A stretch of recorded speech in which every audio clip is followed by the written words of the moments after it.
Back. I had to make ssure I wasn't dreaming when he said what he said. So, but I'm here, of course, joined with Nick Bodkins of the Bodkins Show. Nick.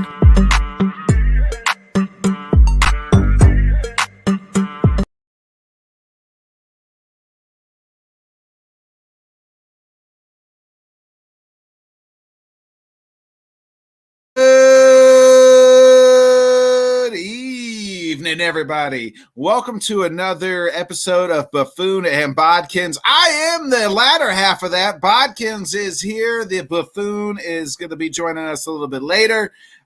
So I missed last week, but I'm back this week. Kudos to Tanner holding it down the fort last week. If you missed that show, please check it out. He'll be back. He's on currently filling his contract obligation to the Johnny Cruz show. And then he'll be hopping on, joining us shortly, hopefully after that.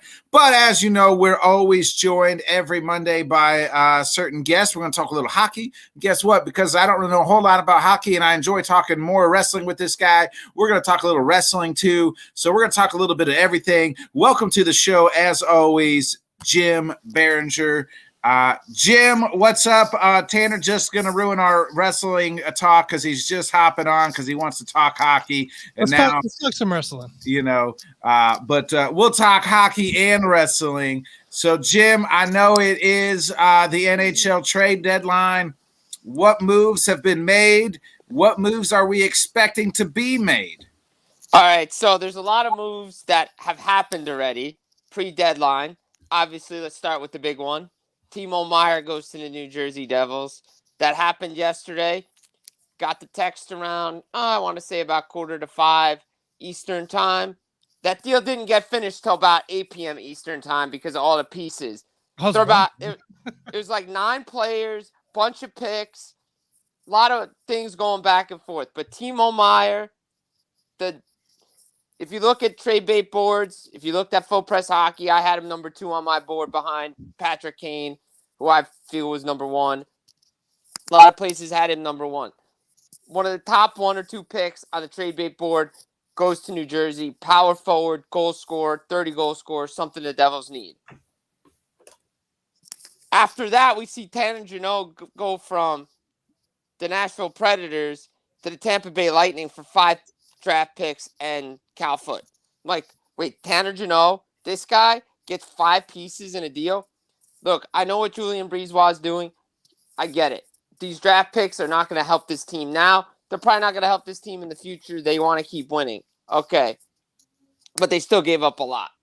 Prior to that, we saw Bo Horvat go to the Islanders, sign an extension.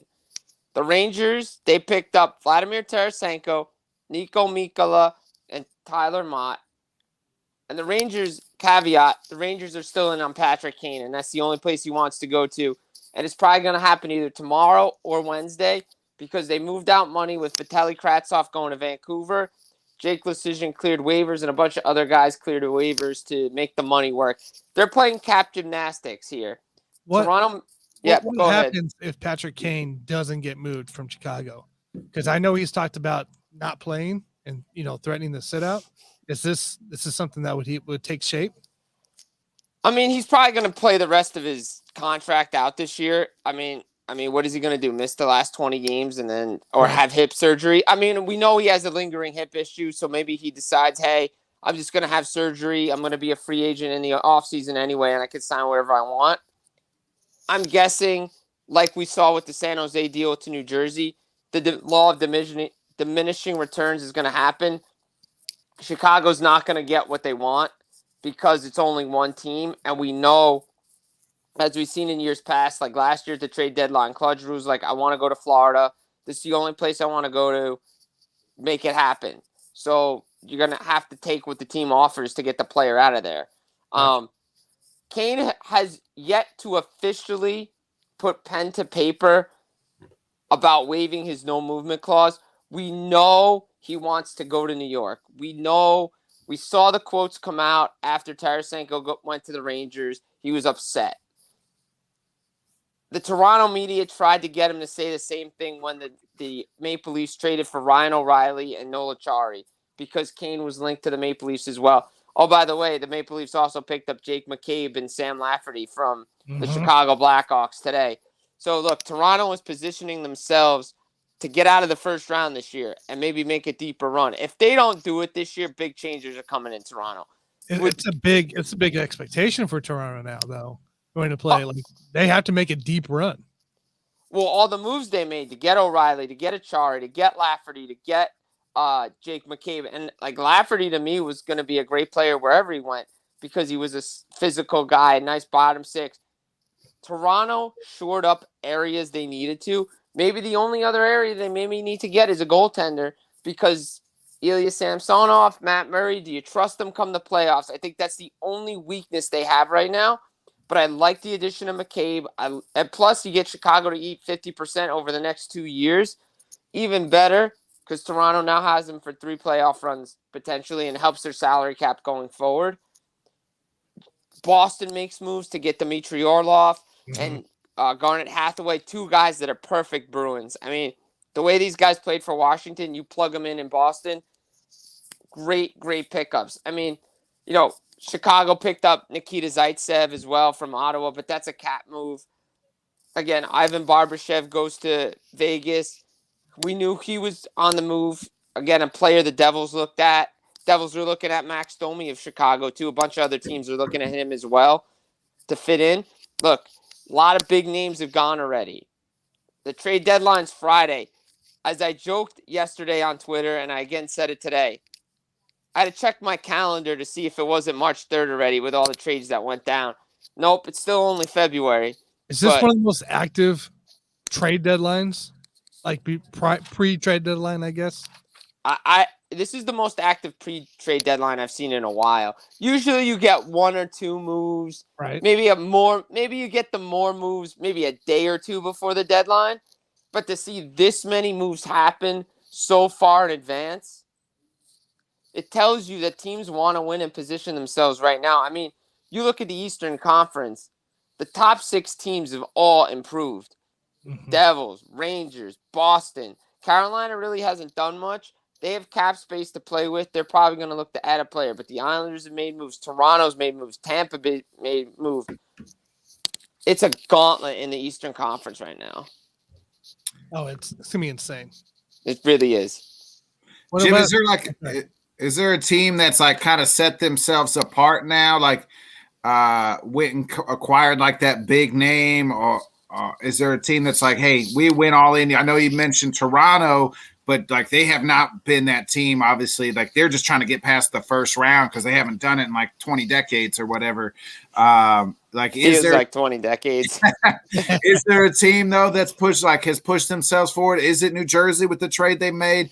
Landa said Boston made the smart moves. Who's that team that's now separated themselves at? I would say Toronto in their matchup with Tampa. Look, Tampa's got big boys with Maroon and Perry, and you get now you add Tanner Jeannot. But what Toronto's done is you add a guy like O'Reilly. He's won a Stanley Cup. Achari, he's been to a Stanley Cup final.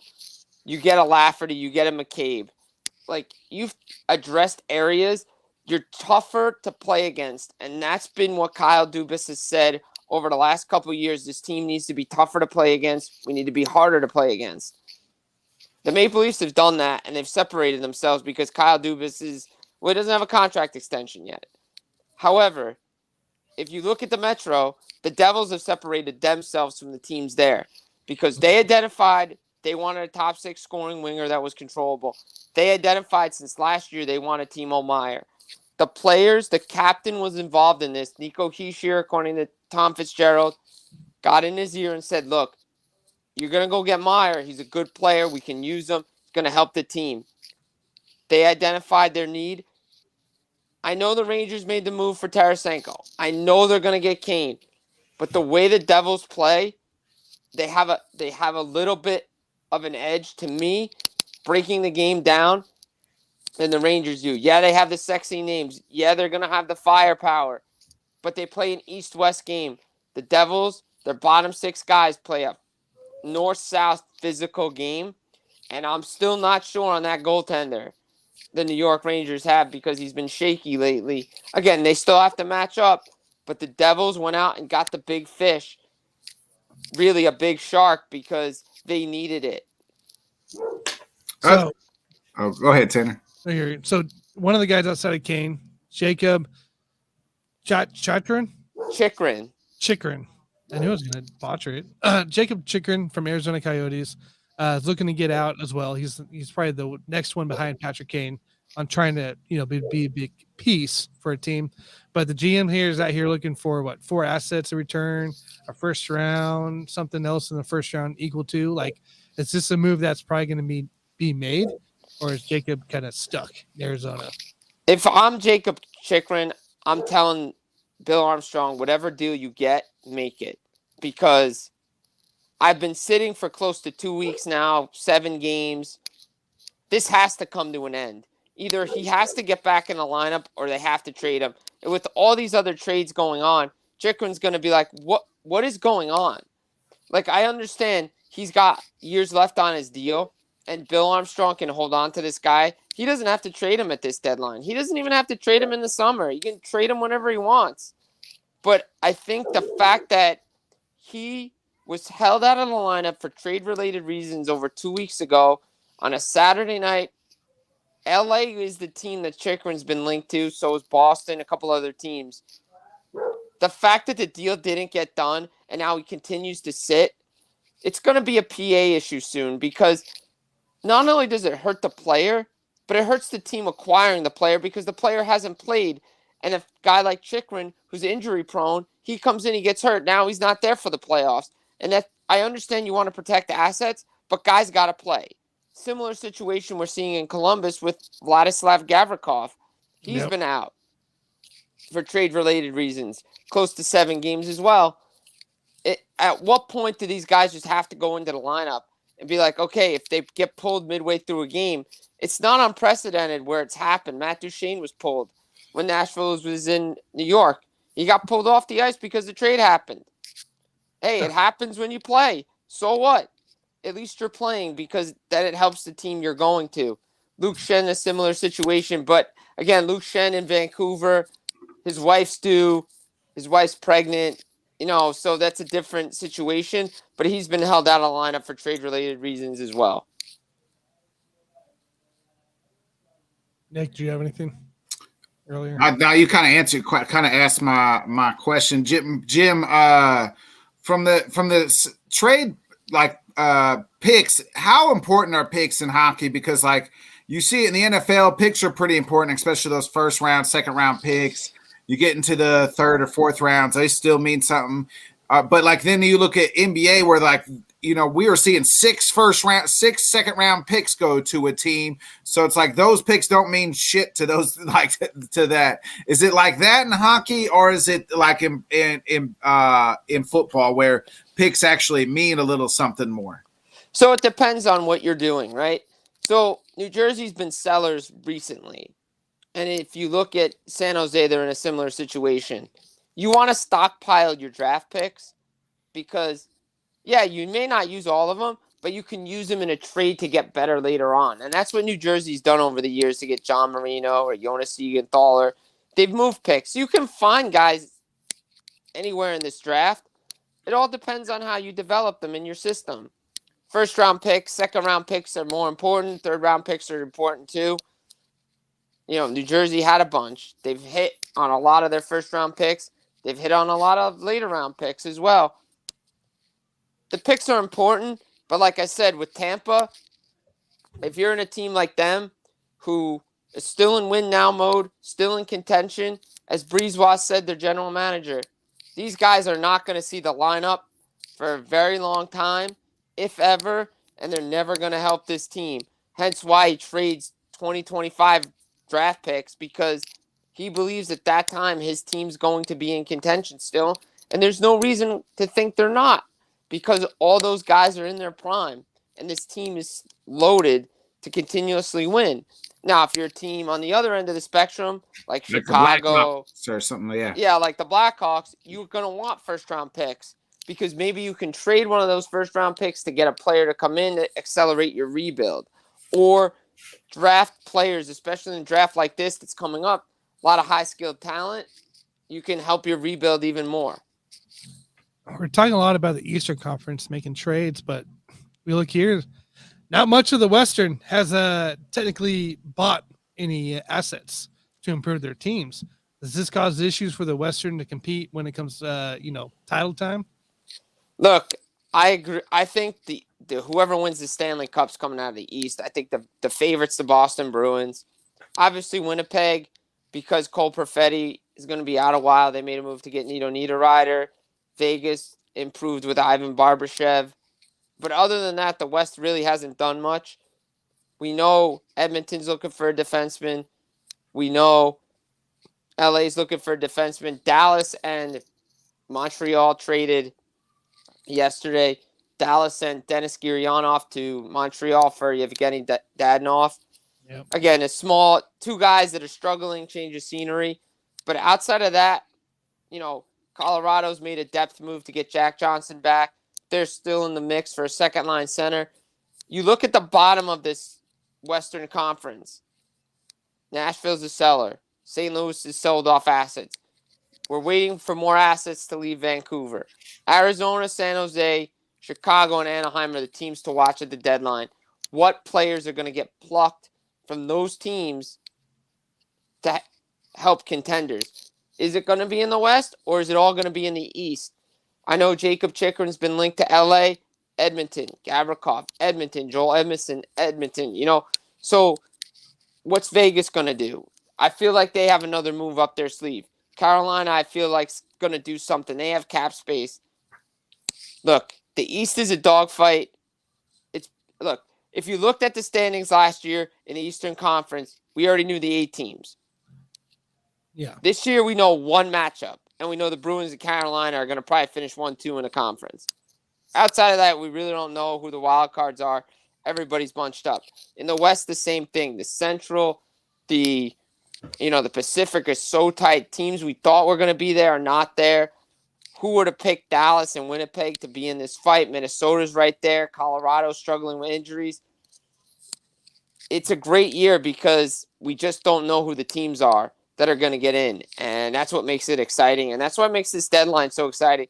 General managers are now figuring out how to maneuver the cap right now. And I think that's why we're all of a sudden seeing these blockbuster trades. One of the things I'm looking to look for is what other teams are going to be involved for salary retention, especially on the Kane deal. 3-team deals. We see it in the NBA all the time. I think finally they're coming into the NHL. Yeah, I think so on that because there's a couple deals that involve 50% salary, right? Yeah. So, Minnesota picked up the tab on the Ryan O'Reilly deal, and they picked up 25% on the Dmitry Orlov for going at Hathaway deal with Boston. So they have one more placeholder they can use. Let's see if Vancouver is going to do something. I've heard them or Montreal might be a team that's going to be involved in this Rangers trade. That could happen down the pike. So, Arizona is willing to retain some money, give them a draft pick. I still can't believe that the Flyers didn't want to send a pick to Arizona to take James Van Riemsdyk off their hand. Maybe they'll get more money, more picks for him, more assets, but he's a name that could potentially go at the deadline as well. Man, there's a lot of moves still to be made, and that's Friday's the trade deadline, correct? Yeah, Friday. I mean, we always say the deadline's Friday or whatever day at 3 p.m., but trades can trickle in after, they can be announced 4 or 5. As long as they're in central registry and the NHL office before 3 p.m., they will be counted. Gotcha. So we could see announcements still a couple days after. I mean, not a couple of days after. I would say like a couple hours after. Oh, okay. I got you. Sometime on Friday. Is there a move out there that you could see happening that maybe, you're thinking that nobody else is kind of seeing, but you're like, hey, I think this is a move that could be made? Yeah, I mean, to me, like if you look at Anaheim, for instance, there's a player there, Adam Henrique, right? The Islanders are still in the mix in the Eastern Conference, battling without Matt Barzal. We were wondering what the Islanders were going to do. Were they going to sell? Were they going to get players? Who knows? However, General Manager Lou Lamoriello knows that player really well. I'm not saying it's happened. I'm not even saying I've been told this is going to happen. But that would be a player to keep an eye on for the Islanders to go after because Lou knows that player helped to get the Devils to a deep playoff run in 2012. I wouldn't be surprised if he tries to make a run for Adam Henry. Take it, man. It's gonna be interesting. It's gonna be interesting next few days. I mean, like Eric Carlson. Handful of moves. Yeah, I mean, look, Eric Carlson's name's still out there. It doesn't look like that's gonna happen. Maybe a summertime move, a draft move. That's okay. But there's so many other names, depth players that are gonna be moved. You know, look, there's been a lot of moves already. I'm looking forward to see what else comes on. I think the Kane deal does happen tomorrow or Wednesday. Again, money has to be involved somewhere. And then will the Blackhawks eat some of his money? Yes, the Blackhawks will eat at least 50%. That's the most allowed under the CBA. So they'll eat 50%. You'll get another team to eat 25%, and the remaining 25% the Rangers will have on their books. Wow. How much does Kane have left in the tank? Because he's been playing for like 15 years.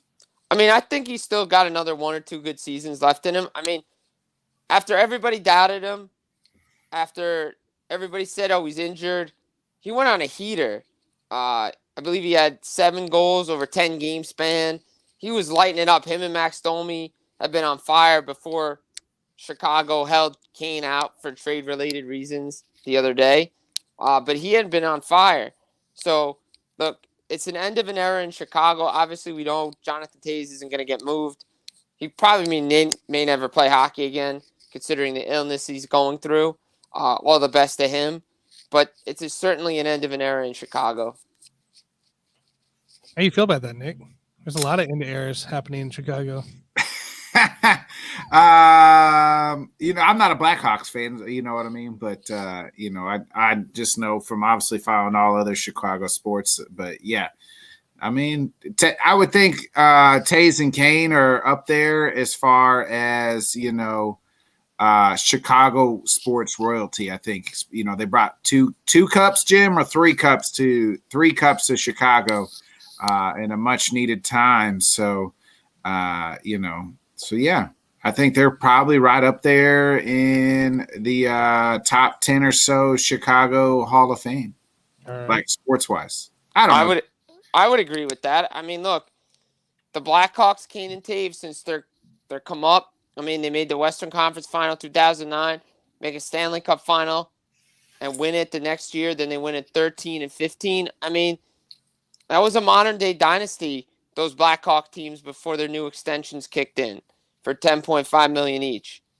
What the Chicago Blackhawks did during that time, there was a time that United Center was not rocking to be the Blackhawks. Before those two came along, even when those guys were there were some lean years, and then they turned it around. So it's going to be different in Chicago right now, like it's going to be different in Pittsburgh when Sidney Crosby and Malkin and all those guys decide to go away. And you're kind of seeing it right now because they're struggling. Yeah, they are. Mr. Johnny Cruz, the Yankee fan, out here says, do the Lightning need to make another move? And will they resign Jeannot? So I think, yeah, you said it right. I think they'll probably make another move, most likely. A lot of people think, there's an arms race now between Tampa and Toronto. So, because there's 2 teams that are going to match each other in the Stanley Cup final, Stanley Cup playoffs in the first round again. Do I think they're going to resign Jeannot? Absolutely. I think they're going to give him, I'd probably give him an 8-year contract, around $2.5 million a year. That's what they're going to do. I definitely see them because he's that type of player. It's funny. I was talking to a guy with the NHL yesterday. We were just, talking about Jeannot and how the Preds are open for business. And then he's like, yeah, Tampa and Jeannot be a good fit. And I'm like, yeah, it would be. And then a couple hours later, the trade happened. So we kind of willed that one into the existence. Oh, man. And then Johnny out here says, great show, fellas? ? Yeah. Great. We'll find out at the end, man. We'll find out at the end. You tell us, Johnny, if it's a great show or not. I think it's a great show. We appreciate it, Jim. All right, Jim. I'll let you guys at it. Wrestling talk. Wrestling, baby. Let's Oh do yeah, it. we was talking off air, Jim. We were talking about the Elimination Chamber. We both kind of said Sammy should have maybe won the title, and we're talking to WrestleMania. We both said a cut down Mania. It's going to be 2 nights still, unfortunately, this year, but hopefully next year it goes back to the 1 night. Yeah, I mean, look, Elimination Chamber, probably top 5 pay-per-view over the last 5 years, any company. Condensed, perfect. It was an NXT show on the main roster. Triple H knows what he's doing creatively. I agree. WrestleMania needs to be 1 night. Quality over quantity. Obviously, we know Vince had a hand in the Omos Brock Lesnar match. Feels like it's Giant Gonzalez versus Undertaker in 1993. It does. I have this feeling it's going to be bad. And yeah, I mean, look, I'm excited. WrestleMania season. I wish they pulled the trigger on Sammy. I understand why they didn't do it, but I wish they did it because, well, you're never going to have that type of moment ever again. No matter if Sammy beats him when Roman doesn't have the titles, you're in his hometown, you're in Montreal. You can finally do something good in Montreal. Right, Pay back the Bret Hart moment in 97. Yeah. And they didn't do it. The finish was meh. But look, Cody versus Roman at WrestleMania is going to be good. I hope we get the Gunther, Sheamus, Drew McIntyre match for the IC belt. That'll be good. The Bloodline versus Kevin Owens and Sammy, how we get there is going to be really good. I think that's going to be the most intriguing way. And I've read that that's going to headline WrestleMania Night 1, which to me, that's the best storyline in all of wrestling is the Sami Zayn Bloodline, all that. I'm all in. Sign me up for everything that they're doing, along with adding KO and this mystery. We all know KO eventually will join, but to me, like some of I'm a sucker for the I don't know, the whatever you want to call it, the hot sheets or whatever, things like that. I'm a sucker because I want to read it, but at the same time, I miss being that kid where I didn't know kind of like the hot sheets and the hot reads, and where I was genuinely surprised about everything. Do you get that too? Oh, I wish I could go back in the Attitude Era. I know the stuff existed then, but we didn't have the means to get it. Right. And you were just watching wrestling to see what happened the next week. And you were surprised. You're like, what? Like, I miss those moments. I try not to read them as much as I used to. But obviously, to stay on top of everything, you need to. But I try not to read things, especially heading into pay-per-views. I want to see how things develop, especially WrestleMania. Obviously, we know what the card is. But I want to see how we get to this card. I want to see how the Cena Austin Theory thing plays out. I'm kind of intrigued. I'm a little intrigued on how that plays out with Cena and Theory. I'm okay with that. As people get mad at these part timers, but I'm okay with that. If Theory goes over Cena, you know what I mean? And I think Theory has to go over Cena. Right, like he has to go over. I think I would like to see finally. We talked a little bit about the Edge and Finn Balor. I'm just tired of this. That storyline's gone too long for me. I thought the blow. I thought that Yes. blow. I thought they had the blow off at Elimination Chamber. No, we're gonna have another match. Yeah. Fine, Hell in the Cell. End it. Okay, great. I think Finn's got to go over. I think Finn needs to go over. I think Finn should go over. You got Seth Rollins versus Logan Paul. I mean, I don't like the storyline, but I think I'll like the match. I think the match will be great because Logan Paul can go. Yeah, he can go. And so Seth Rollins is one of the best wrestlers in all the world. Yeah, exactly. So, look, do I like the Paul brothers? No. But Logan Paul's an athlete and he's fit in perfectly here. It's gonna be a great match. We saw what he did at the Royal Rumble. Yeah. So it's gonna be interesting to see how we get to this stuff. We got Bray Wyatt. It's gonna have a match. I'm not interested in that match. Bray Wyatt, Bobby Lashley, or any of. I used to love Bray Wyatt. I can't get back into it. No, I can't get into it either. Get LA Knight on the card somehow. A lot of guys. apparently I was reading one thing. A lot of guys, wrestlers, are mad for all these celebrities and part-times coming in because it takes away spots on the card. Again, Triple H goes back to what WrestleMania used to be about, earning your spot on the card, and not everybody's on the card. Then you're going to see a lot more better quality matches leading into WrestleMania. But they also got to know celebrities and these part-timers, that's been a part of WrestleMania since WrestleMania 1. You know exactly. What I mean? Like that's part of the spectacle that is WrestleMania, is getting that's how outsiders, right, are not into the wrestling that's been happening since WrestleMania 1. So I don't like the bitching about the well, I think it's so many part-timers and so many. It's like, okay, you can have a celebrity here, celebrity there, but it feels like it feels like it's always up and down the lineup. Do you think they went to obviously they went to 2 nights because it is a lot of money, but do you think they got that from New Japan Wrestling? Because Kingdom Wrestling that's like 2-night spectacle. It is. They also did it because of the pandemic, because you give people something to watch when you were at home. 2-night WrestleMania, but now I feel like you just can go back to 1 night.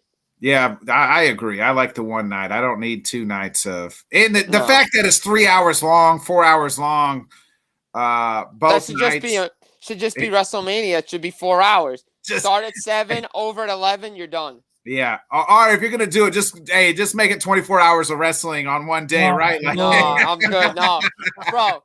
No. I wasted 7 hours WrestleMania 35 with the pre-show. The thing was over at 12 midnight Eastern. Oh yeah, I remember. Yeah. I put that on at 5 o'clock for the pre-show. Oh my. It was boring as hell. They announced who's hosting yet? No. Okay. It's in LA. I think The Miz. I bet it's The Miz. I hope it's The Miz. I think it's going to be. I think it's The Miz. I mean, he got some envelope, so I don't know. When is WrestleMania, by the way? April. Yeah, early April. Yeah. Oh, I'll probably be gone. Yeah. Two-night event. Of course. Always a 2-night event.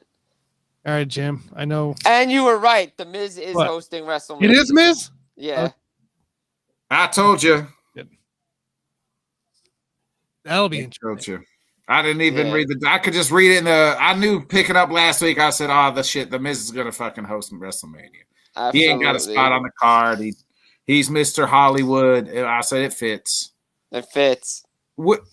Before you get out of here, Jim, would you have liked to seen The Rock and Reigns?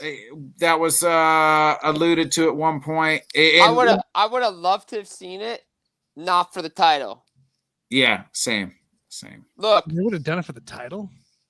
Yeah. Yeah. Probably so. The leader of the bloodline. Here's my problem. Here's my problem with this. If this was really planned a year in advance, you couldn't have told The Rock last year, hey, by the way, circle this date in April. Yeah. And he says he's not in shape, motherfucker. I see you working in the gym every damn Instagram. Don't give me that shit. You ain't in shape. He's in shape, but he's not in ring shape. That's ring shape. I don't care, Jim. He's got cardio. He's in shape. He just. The problem is look, the last time The Rock has wrestled, he got injured both times. True that. He's going to have to go Undertaker and be like, all right, you want me in April? I got to start being in the ring by like September. Yeah. Yeah. And he's got to do a couple of matches too. He just can't go in cold at WrestleMania. He'd have to show up and do like something along the way. Or something. Yeah. Maybe. Yeah. I kind of agree with that. Last question here before we get you out of. If I was to give you the pin to end the Roman Reigns bloodline, Sami Zayn, you can even start it at Elimination Chamber. I'll give you that caveat. And how would Jim Biringer tear down the Roman Reigns empire of the bloodline? Finish this. This has been the best storyline the WWE has had since I don't know when, since maybe Daniel Bryan. The Yes Movement is probably Daniel Bryan, and the best long-term storytelling since the mega powers collided. That what's that? WrestleMania 3 or 4? 5. 5, yeah. So this is how I would have done it. And I've talked about this. Sammy would have won the Universal title at Elimination Chamber. You see everything starting to crumble around Roman as he's desperately trying to hold on to this last title. And Cody's going to take it from him at WrestleMania.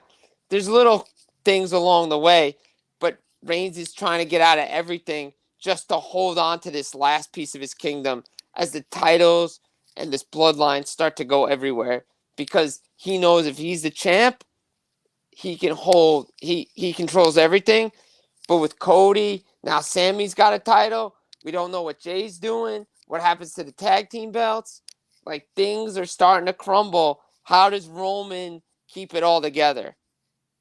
I like it.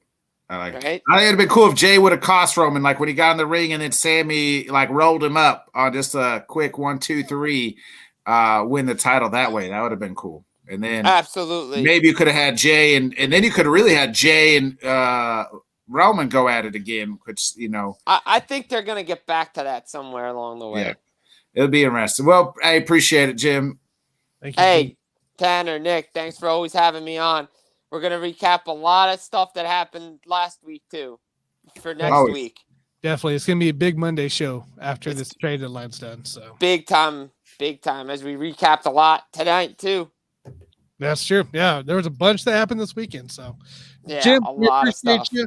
Yes, go check out his stuff there on Full Press Hockey and FullPressWrestling.com. So, it's good stuff. Boys, thanks for having me. Always a pleasure.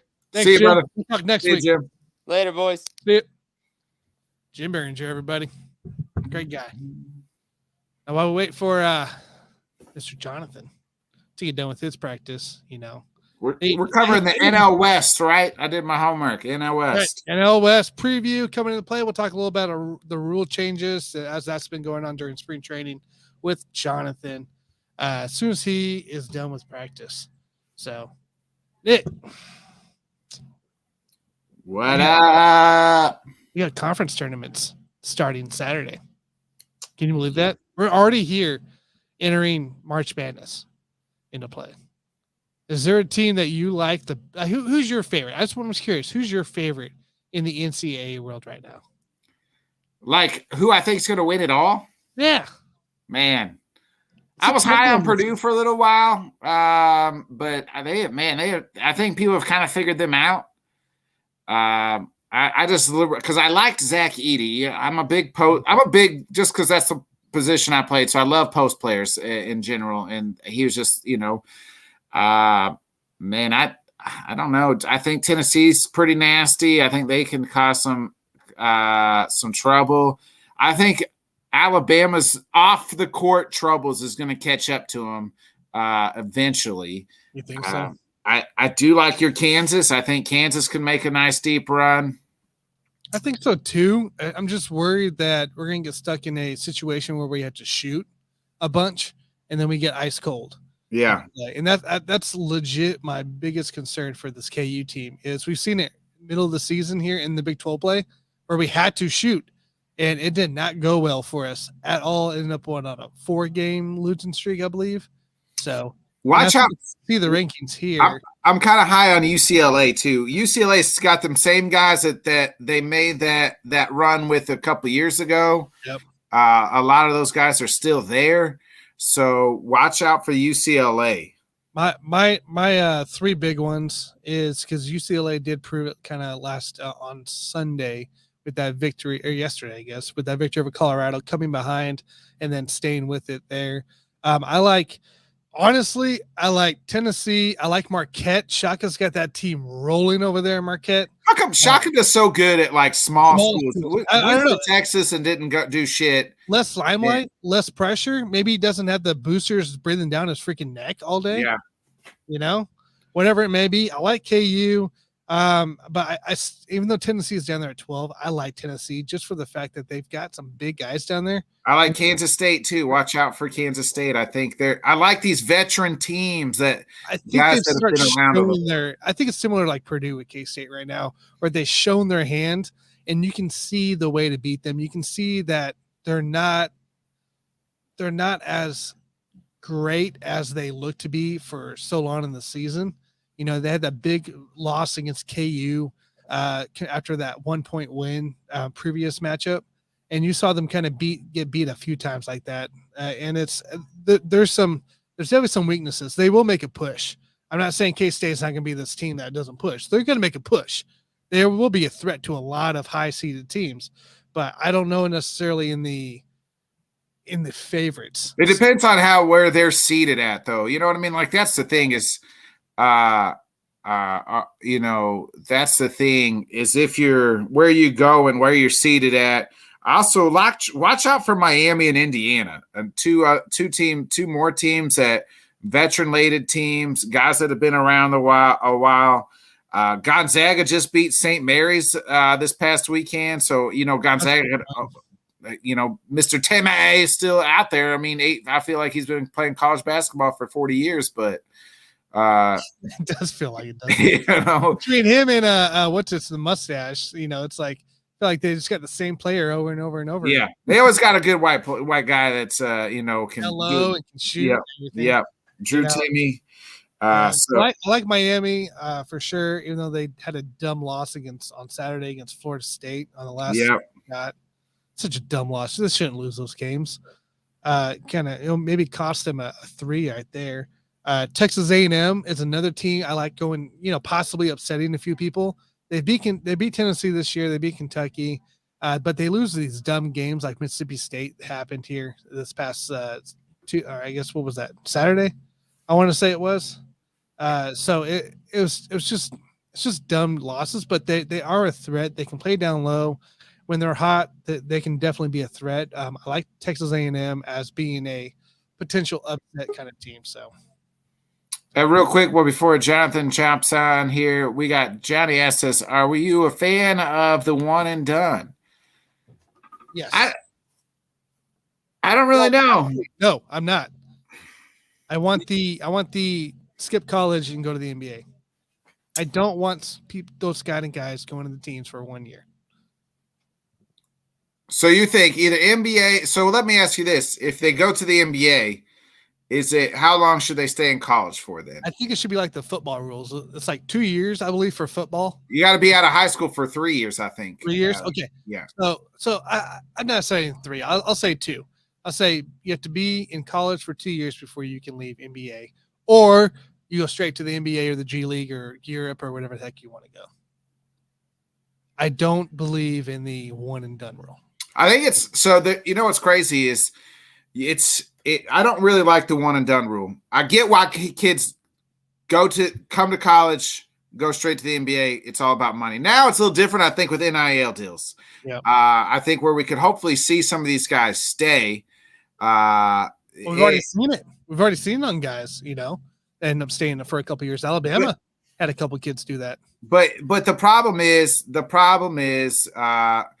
so they go when they get to the NBA, their teams are drafting them and they're trading them because they're not willing to wait the 3-4 years to watch this kid develop. I mean, look at Julius Randle. He was drafted by the Lakers. You tell me the Lakers don't wish they had Julius Randle right now, but they drafted him. He was a one and done. Drafted him. They didn't wait to develop him. Look at Weissman, right? Drafted him. The Warriors drafted him. One and done. He's had a lot of injury problems. They didn't wait to develop him. You know what I mean? What if he would have stayed in college? What if these guys would have stayed in college and then come fully developed, ready to play in the NBA? I think is big. There's only 1 or 2 kids that really come at one and done and are really prepared to play NBA basketball. Remember, these are grown-ass men playing NBA basketball, and these are still 19-year-old kids playing NBA basketball. It's 2 totally different things. I like to see him play kind of like you said, 2 years at a minimum, build up a team. And imagine a team that had some guys that recruited Duke back in the day, Kentucky. They could be powerhouses every 2 years. Yeah. Kentucky. So I think it needs to be 2 years. It's just because teams are drafting these kids and then they're shipping them after 2 to 3 years because they're not getting developed. Well, they ain't taking the time to develop because they ain't got the time to develop them. Their bodies ain't even fully developed. Or so then they're putting them in the G League and then they're labeled bust and they're labeled this when because really they don't start in the NBA. Huh? And it's just a confidence issue. Yeah.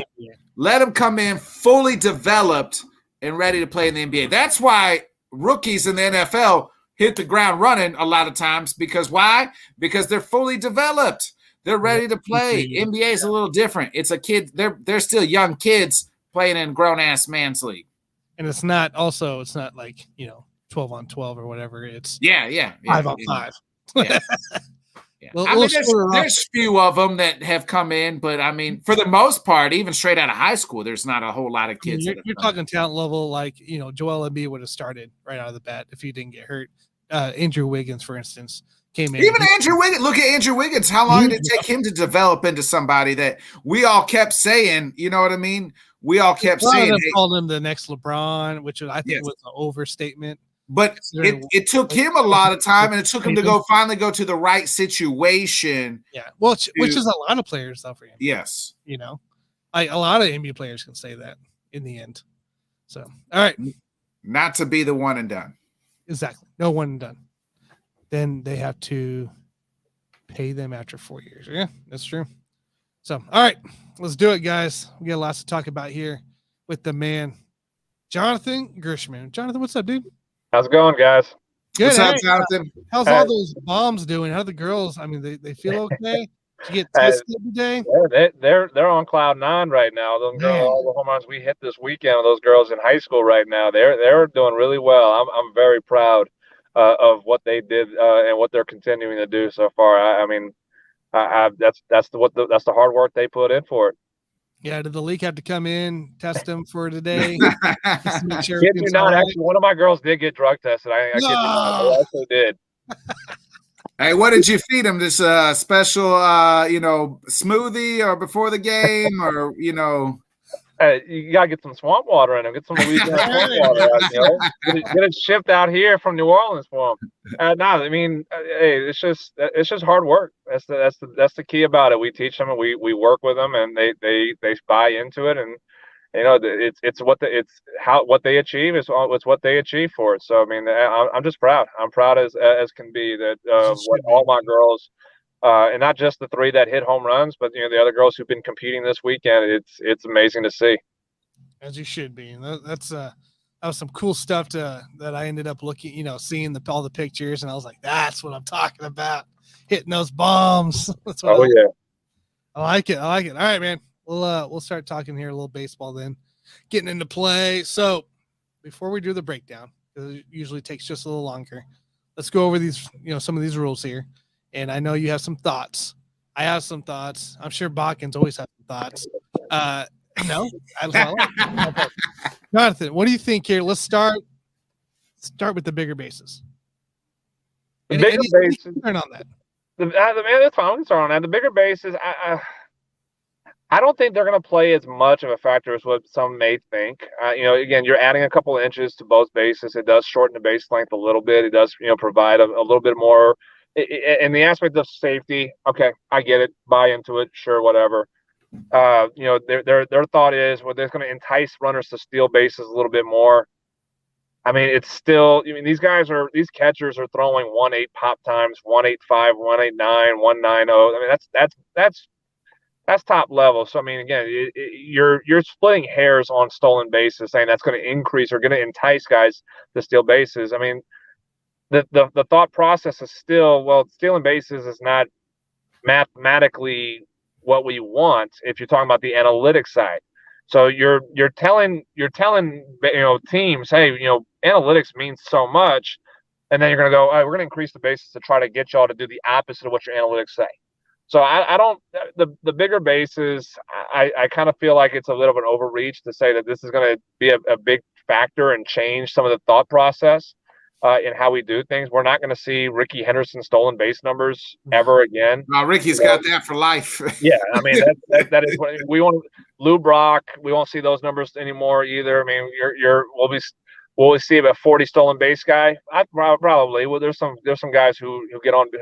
They're going to get on base more because of the shift change, the shift being gone. So they'll get on base. You may have more opportunities to steal because of that, but it's not going to really get guys to be like, oh, I need to steal bases more now. They're still being told stolen bases are good, but they're not what we're really focusing on. That's fair. I think it's more of a player safety issue. Less rolled ankles, keep your guys on the field, keep your product on the field. So that's all I think about the bigger bases. And I get it. Like I said, I mean, that aspect of, I get it. But at the same time, is how many serious collisions have we really had where guys are just, as far as collision wise, and I get rolling an ankle, but they're going to roll their ankle on the big bases too. I mean, if you land wrong on the bag, no matter what, it's not going to save. It's not going to like push. It's not a cushion bag to where it'll prevent rolled ankles. So they did it to try to prevent the collisions that take place. But we don't really see many like serious injuries anymore. Collisions. We've gotten rid of the Buster Posey rule at home plate. I'm for that. I get it. We don't really want to see guys get tackled at home plate and they're out for a broken leg like Posey, separated shoulders or anything like that. I can understand that one. But as far as the bases itself, we don't see a lot of the collisions that are like, oh my God, what a serious collision. He's going to be out for the year. They're not going right at the guy anymore. Like they've stopping that. Like they've stopped that, like to where that's illegal. Like we used to see guys go straight out of the line and like, hey, I'm gonna take out the shortstop, no matter what. So you don't even see that because they ruled that out. So, I kind of agree with you on that part.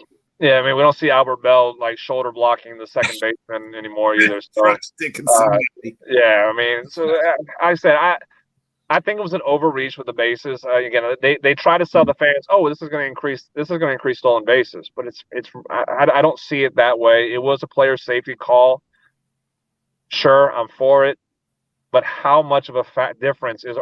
I'm curious to see the differences for this year compared to the previous year, the last couple of years. So what the number of collisions that occur because of bigger bases now. Right. And it could be, obviously the game's obviously a little faster too, with, just the way trading is today. Pitchers coming over and having to cover, first baseman's running back over. It gives them a little bit, I think, space that there's not as much of a concern of bumping into each other, Yeah, but that's never been an issue until all of a sudden. Yeah, it's been all of a sudden kind of deal. We practice PFPs all the time in college and pro ball, spring training. We spend days and weeks on PFPs. We do it. We can sleepwalk a PFP, pitcher fielding practice, and pitchers just knowing the route they're supposed to take and avoid contact, hit the bag, peel off, and you don't get run into. The base runners are not seeking to run into somebody. Correct. They're not trying to. This is not. They know this is not football. We're not trying to tackle anybody. So like doing it right prevents a collision. Correct. So I mean, I say, how much of a difference is the numbers going to be for collisions wise? That's what I'm curious to see when this is all said and done. Yeah, it'll be kind of curious to see after this year. I guess next up here, we've already talked about the shift in a way on previous episodes. I think we're kind of okay for it. What I'm kind of hoping for is after this year, they make some kind of adjustment. However it is, that way they're allowed to be a little bit more strategical in their coverage on defense. But I'm okay with it this year to see what happens on no major adjustments. I do want to go back on something Jonathan mentioned, like the analytics. The analytics are telling guys not to steal, and then they make the bases hopefully to steal, and really the shift too, right? Like they're changing it. It's funny, like baseball went so far into the analytics on one way, and now they're trying to bring it back to the pendulum back to the other way, because like everybody dived into the analytics. We're seeing a freaking Blake Snell in the World Series pitch his ass off, and because he went 2 times through the order, we got to take him out. Like, what the hell are you doing? No, like you went too far. And now it's like, now we got to change the game back to the old way and go back to the way, with no shifts, let's do all this shit because you know what? We realized people weren't really watching the game, and we thought really how dumb it was. Like, we got to find a happy medium in between both. This is the exact example that baseball has no idea what the hell they're doing to save their game. That's because Manfred hates baseball. Well, so the shift wise, this is the shift. Banning the shift, you have now rewarded those who kept on hitting into it. Like you're rewarding these guys. But like, you know what? We know you can't. We know you don't want to hit to the opposite side of the field, and you don't like that there's 3 infielders over there. So we're gonna ban it, and we're gonna let you just do what you're supposed to do. So again, Joey Gallo, instead of batting 190, he'll bat 250, 260. You know, an all-star again. And he'll be an all-star, and you know it's just gonna be like, what in the world? Baseball is the only sport, right? Like, if in basketball, if you know a player can't shoot a damn 3-pointer, what are you going to do? You back away until he proves he can shoot it, right? You take away. If you know he can't go left, you make his ass go left. You stop him from going right and make him go left. You better say, you mean the NBA won't ban the 2-3 zone? Right, exactly. They run a little bit of a zone. And that's the thing. Like they're so confused. MLB is so confused on, like I said, they went one way saying analytics is the key, and now they're trying to be like, well, hey, maybe we can shy away from analytics a little bit, but at the same time, you're rewarding the analytic hitters by banning the shift and saying, hey, you have a wide open lane now. You can't move a second baseman or third baseman all the way to shallow right field, and you're going to hit a line drive there, and you're going to be out. So you're rewarding those guys who can't hit, or not necessarily. Again, those are all every major leaguer, and nobody can argue this with me. And I've had arguments with this. No major leaguer cannot hit opposite field. Correct. Every single one of those guys who gets paid to swing a bat in a major league game can control where they hit the ball to. They can. Joey Gallo, if he can go opposite field, if he really, really wanted to. He can. He actually came out and said, Rangers don't want me to. They don't want me to go oppo. They want me to pull the ball 450 feet into the stadium. That's what they want me to do. And I remember there was one year in spring training, he actually said, I'm working on using the whole field. At the end of spring training, they said he came in and said, well, they actually told me, hey, go back to your old swing. So every major leaguer can go opposite field, but they're being told by the analytics, that's not what you're getting paid to do. You're getting paid to pull the ball into the stands, and if you get out because of it, or you strike out because of it, you're still going to get paid $200 million. Don't worry. They'll take you batting .190 if you hit 30 home runs. You bat 190, you hit 30 home runs, we'll pay you $150 million. Don't worry about it. You're 10-year deal. So I mean, you cannot convince me that these guys could not go opposite field when the shift was there. But now you ban the shift. It just says, hey, now you have the lane that you were hoping for, and now you're going to bat better, and we're going to get a little bit more offense from out of you. That's maybe was hindering your game, for the last 5-6 years, and it's wrong. I think it's wrong that that you're taking the strategy out. And that's what's supposed to be. Baseball is a game of strategy, no matter how you look at it. That's what moved it, and that's what I'm saying. Is like that's the only sport that's regulating somebody that like, oh, we know you can't do this. We're going to make sure that you can do it now. Yeah. Like that's what if I was guarding Ben Simmons at NBA, he can't shoot a lick. What do? They back off of him, force him to shoot it. And he's still, whether he does or doesn't, like you got to work on your game, man. That's part of being a professional. Right. If you can't go oppo, learn to go fucking oppo. But but Nick, that's what Jonathan was saying is that they know that's how what to I'm agreeing. Yeah. But your nerds out there are telling the coaches saying, "Don't let him go." Look at Freddie Freeman. Freddie Freeman's a 300 hitter, and he does go opposite. When they shift him, he will go oppo. Oh, he bats 300, and he still hits 30 home runs. Yeah, like you can't tell me those guys. And I've seen some of those guys who that work their way up. They do hit opposite field. Like you're supposed to be the best at what you do, and they are. And that's what I'm saying. They are the best at what they do. But the people in the offices and that crunch the numbers tell them you don't want to do that. They're telling them you don't want to do that. So they're saying, hey, go if you strike out 100, if you strike out 200 times and you bat 190, you bat below the Mendoza line, but you hit 35 home runs, you'll still get paid $200 million. Don't worry about it. Baseball's broken, man. I'm telling you. It's It broken. is. All right, let's talk about it. Pitch clock. What's your thoughts? Oh. What's your thoughts? So the pitch clock. I've actually had conversations with a couple of umpires about this. I was like, what do umpires think about this? And one in the aspect of, and I've been told umpires like it, umpires don't like it because of being able to be the one to call. When he said that, one umpire he refused the pitch clock actually to, just said, let's just go. It was a decision. It's not my view about the pitch clock. They saw a year where they had no fans. They had no fans in 2020. COVID, so the stadium revenue was gone. They did not get the TV ratings they were hoping for. Everybody else, all the sport, NFL TV ratings were higher because they had to be higher. You couldn't go to the games. NBA TV ratings were higher. You couldn't go to the games. You had to sit and watch the game. Major League Baseball did not get the TV rating boost they were hoping to get it in 2020. So they said, well, how do we get the fans to sit and watch? We make the game shorter, 2.5 hours. Well, but here's the thought process too, and I had a conversation with my dad about this.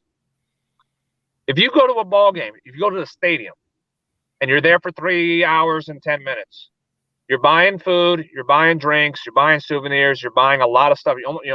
If you're with your family, you're probably spending $200+ on stuff at the stadium. Stadium revenue. If you're there for 2.5 hours, you're probably not buying as much food. You're probably not buying as many drinks because you realize, in 2.5 hours, if I'm drinking 4 beers, I can't drive at that point, and not to be able to drive out of legally out of the stadium. So I can't drink as much. I can't really eat as much. Oh, by the way, 2.5 hours. If the game starts at 6:30, 7 o'clock, I can go next door and go get dinner at that. Go get dinner still, and be able to be with my family there. So we can go watch the game and then go eat dinner. We're not eating food at the stadium. So you're losing revenue money on the stadium, but they don't care about that. They want the TV ratings. Well, that's what makes the money. That's where especially the TV ratings, the TV revenue that's about to shoot up here pretty soon after this season.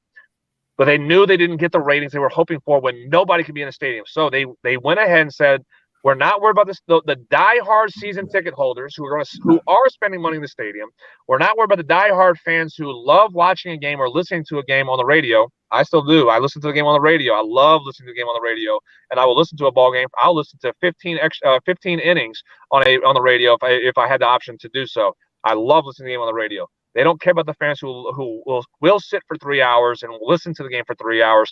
They want the fans that will sit for 2.5 hours to try to get their attention to be able to watch, to prevent them from watching Netflix. Yeah, they didn't do that in COVID year. So they are willing to lose money in the stadium. They're willing to lose the revenue that they may get because it's revenue from the stadium.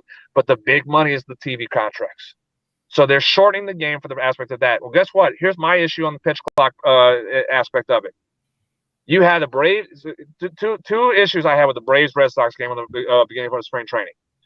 That young kid in the 9th inning had the bases loaded situation. Cal Conley, he's a minor leaguer for the Braves. Bases loaded, tie ball game in the 9th inning. What if that young kid gets a base hit to score the winning run? What if he's now on the coach's radar? Maybe he gets another look, and we can give him another look later on and say, hey, maybe he might do something to win a job on the big league club. You just took that job away from him by taking that at bat away. Because now goes in this book as a strikeout. You just cost that young kid an opportunity to make a name for himself in front of his coaches on the big league level to potentially earn a job at some point. Shame on that aspect of it. Because if he gets a base hit in that aspect, again, he could strike out. And if he gets out, well, okay, so what? But you let him bat and let the determination happen from there. If he gets a base hit, Braves win that spring training game because if his at bat, he may get a job in the big leagues. You just cost him that opportunity to do so. You just cost them that job. Pitchers are doing the same thing. You have pitchers who are getting balls awarded to them, or in other aspects. And I get Manny Machado had a strike called on him, but it's Manny Machado. He's making $350 million, $400 million, whatever. Cal Conley is not making $400 million for the Braves, and you're just taking that bat away from him to potentially earn a job in the big leagues at some point this year. That's number one on that.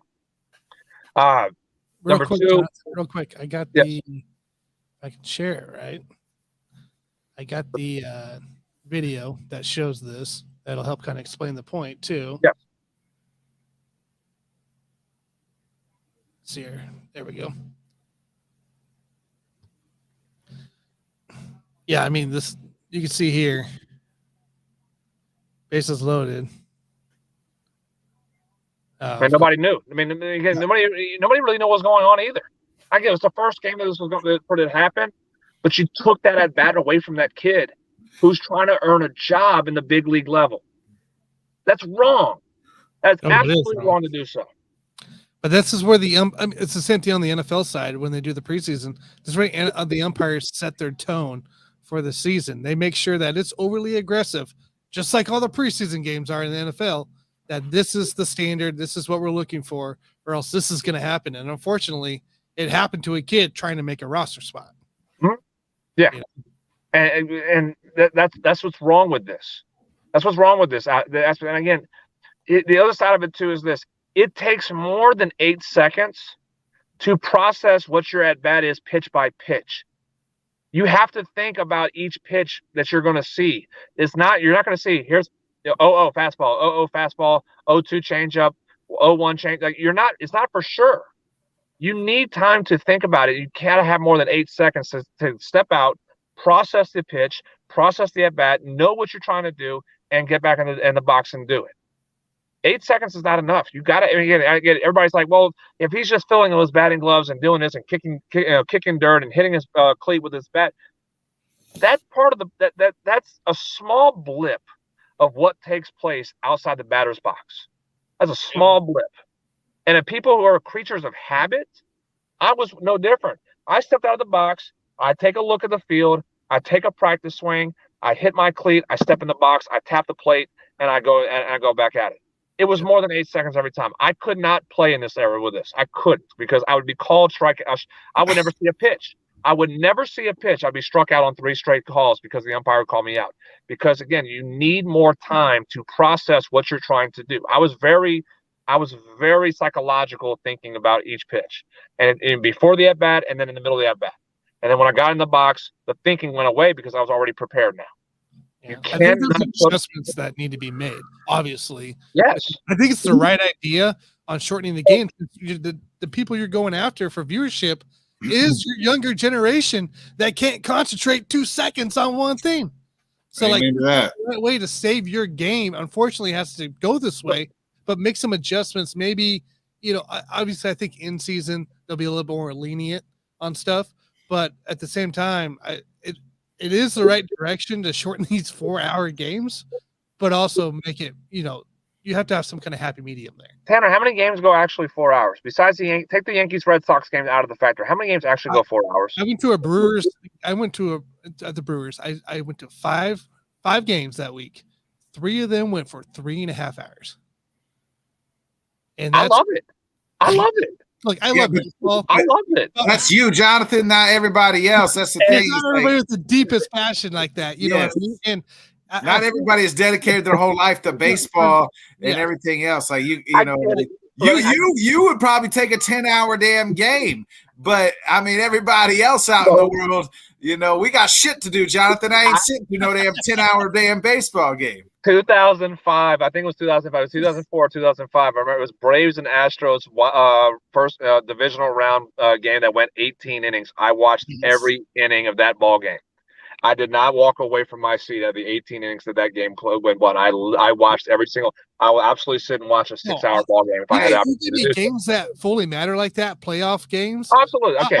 I'm in. Yeah, but regular season game, middle June.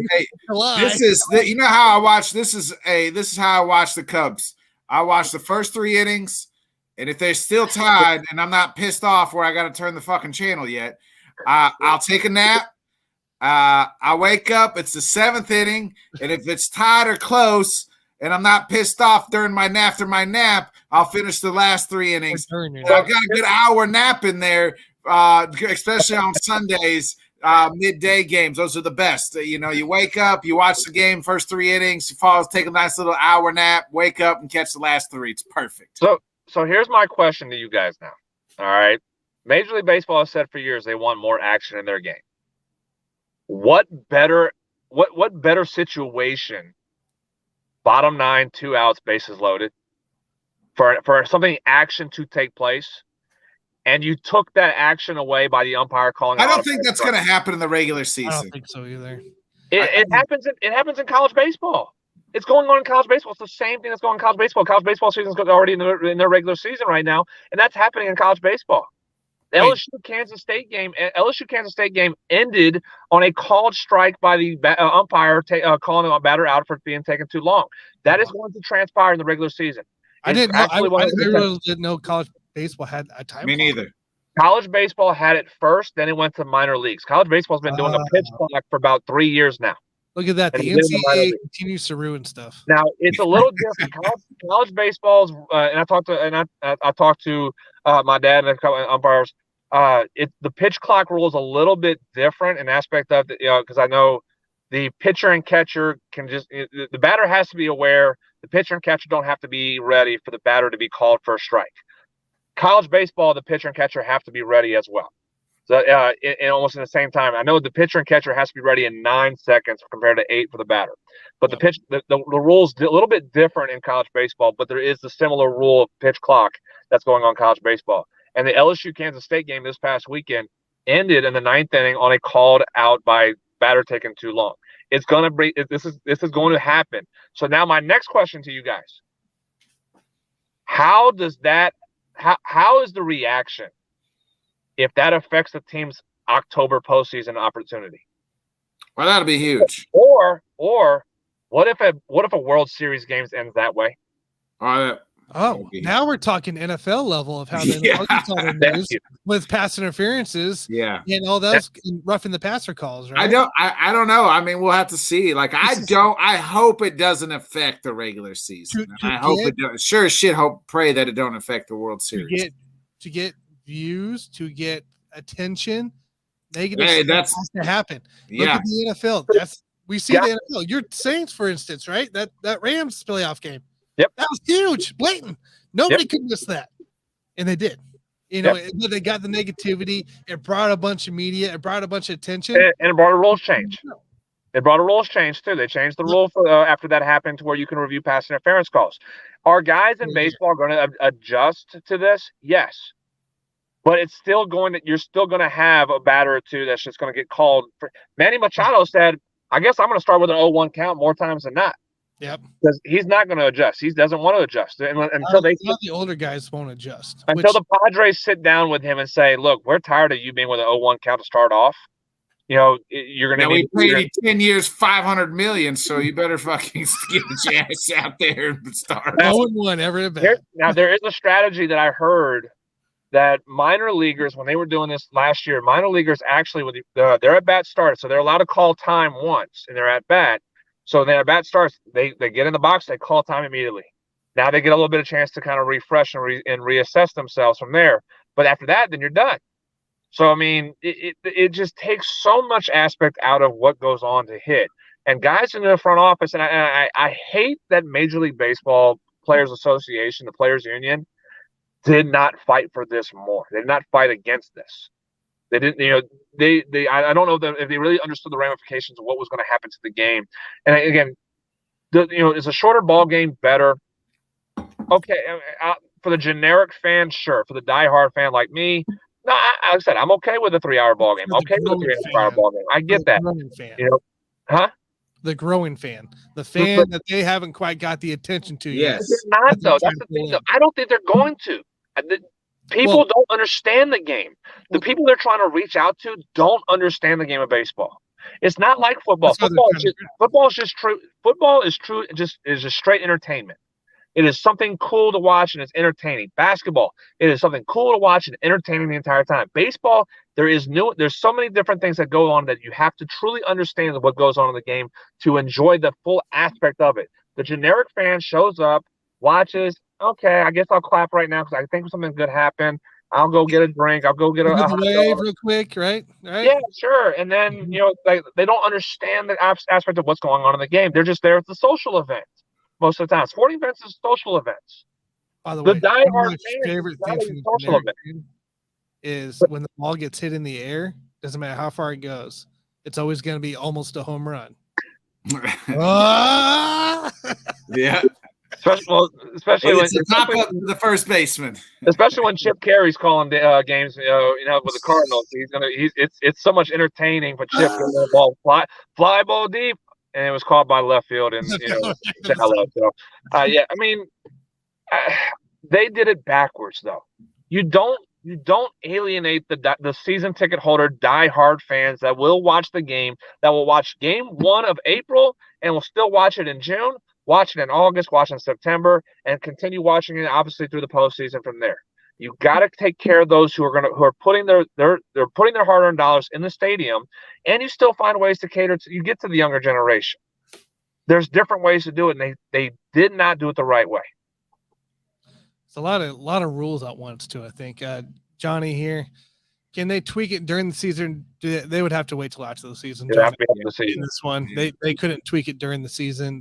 I think they tried doing that with another rule, and they weren't able to execute it till after. So obviously, there's a lot, Jonathan, to see how the season goes. I've heard good things on my side of things for people down in spring training, for the players and coaches. They do like it, but I'm also curious to see how this develops as we enter actual baseball come into March here. So they like it until it affects them and they're at bat. Right. I mean, that's how you look at it. I mean, again, you're pitching, right?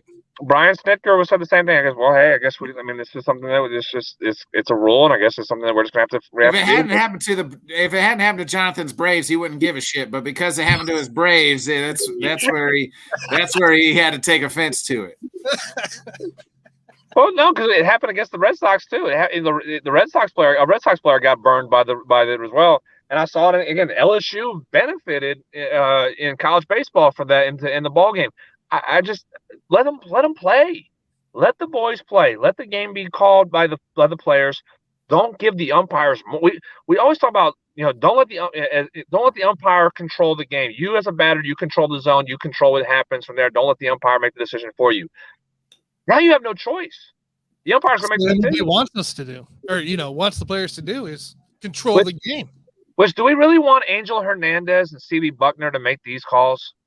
Do we really want them to have that much power now?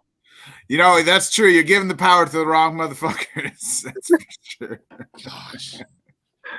Angel Hernandez may mistake the 8 for a 6 and still call a strike on it. Right. No, what he'll do is there'll be a pitch that'll go by, an appearance, and then he'll call him out the next time around.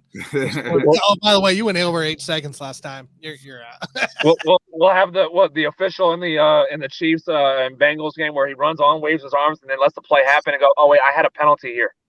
He goes, he goes at the clock. Ball's already been thrown. He's looking at the clock and goes, oh, I have a pitch clock violation. I wish you didn't say Angel Hernandez. Man, that's just cringe. All right, we got like 10 minutes or 15 minutes here. Little about 10, 15 here. So sorry, but I know I went long enough.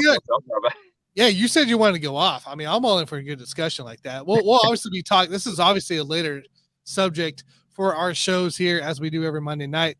I have more obviously for myself that I think is beneficial for MLB, but we'll get into that to a different day. Jonathan and I have kind of already gone on about it, but we'll get into a different day. So let's get our breakdown going of the NL West coming into play. Obviously, are we going bottom to top? Bottom to top. I'll start it all, and you guys just give me your input.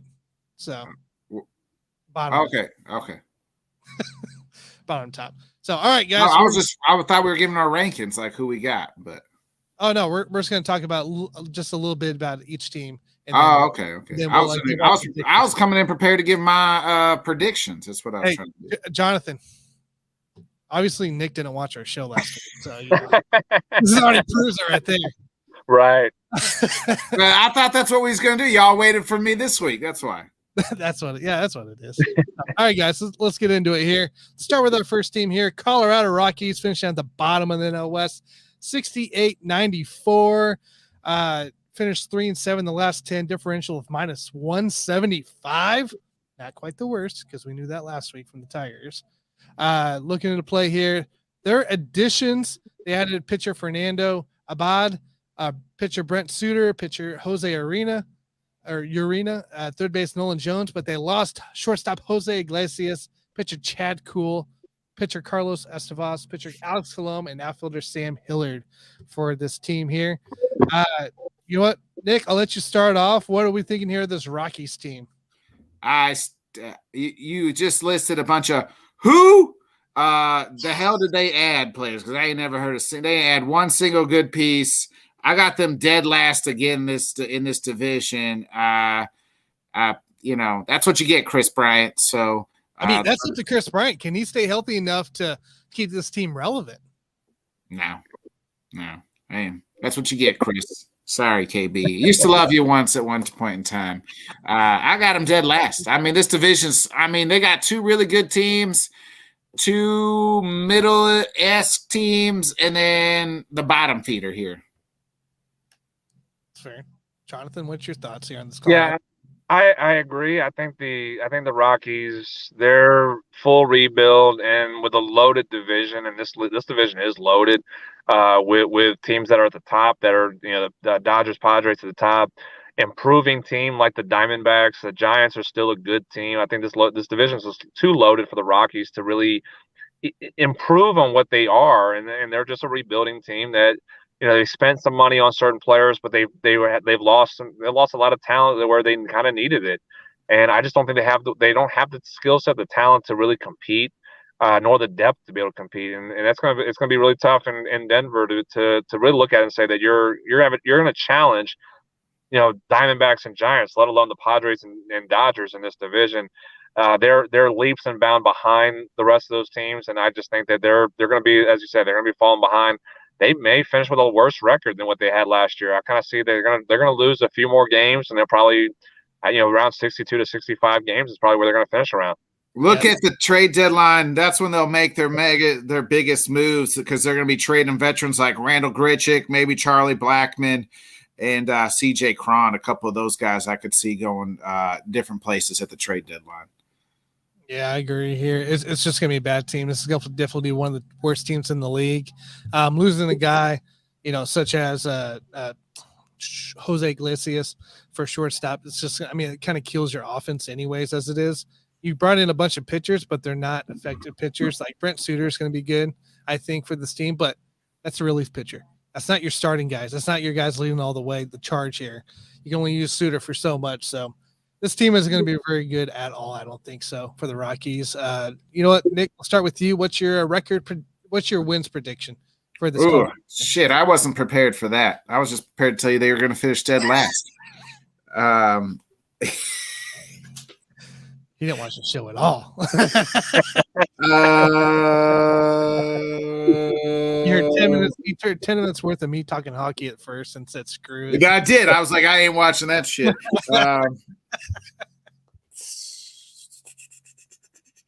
Let's see. Last year they went 68 and 94. Yep. I'm gonna say somewhere similar to that. I'm gonna give them, I don't know what, 60 and 100. Is that possible? Did I do my math right? They're gonna have 100 losses. So 62 and 100. 62 and 100. Yep. That's fair. Okay, Jonathan, what you got? Very similar. I think they're around that 62 to 65 win mark. I won't give them 100 losses. I think I'll be nice and say they'll finish with 65 wins. So 65, and I think 197 and 65 and 97 will be their record. I like it. I'm gonna go 65 as well. I like that. I like that win total there for Colorado.